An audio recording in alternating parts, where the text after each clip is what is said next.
There comes a moment in a woman's life when she quietly realizes she has spent years introducing the world to edited versions of herself, versions designed to survive, versions designed to keep peace, versions designed to be loved, needed, chosen, tolerated, safe. The young girl learns early. Be pretty but not too bold. Dream but stay realistic. Speak but do not intimidate. Love deeply but never need too much. Age gracefully but never visibly. Carry everyone but somehow never fall apart yourself. And so women become shapeshifters.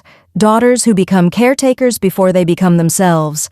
Mothers who forget their own names beneath everybody else's needs. Women in their 20s pretending confidence while fighting silent wars in mirrors. Women in their 30s grieving the versions of themselves they abandoned to survive. Women in their 40s learning exhaustion is not a personality trait.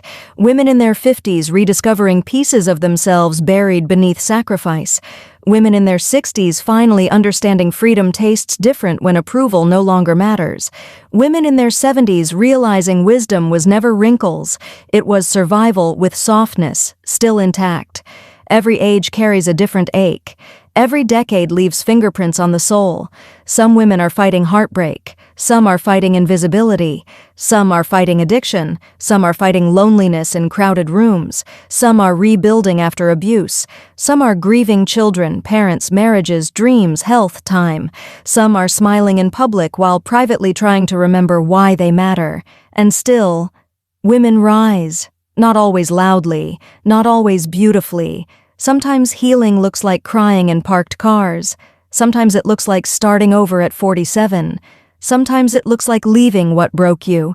Sometimes it looks like saying no without guilt for the first time in your life. Sometimes it looks like surviving one more day when your spirit is tired.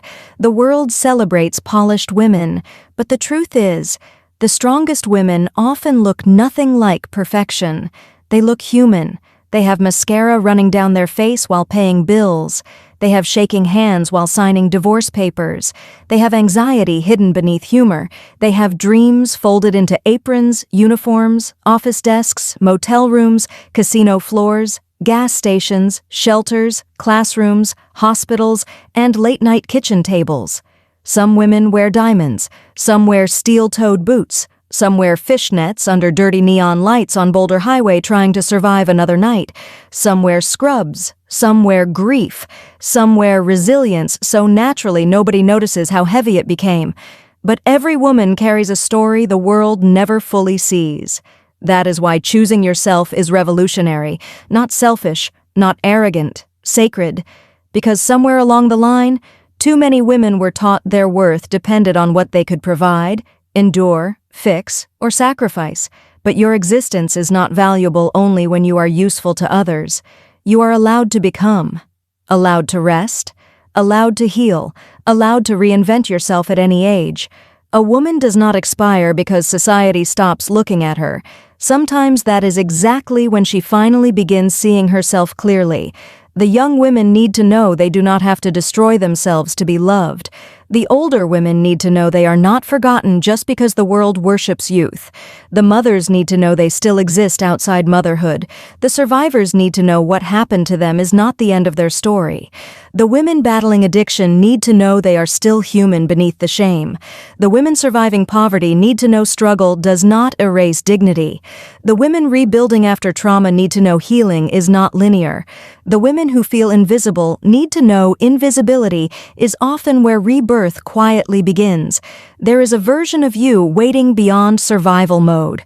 A version untouched by other people's projections. A version not built from fear.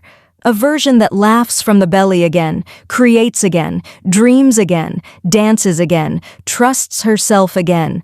Maybe your season begins tonight. Not because life suddenly became easy, but because you finally stopped abandoning yourself to keep everybody else comfortable.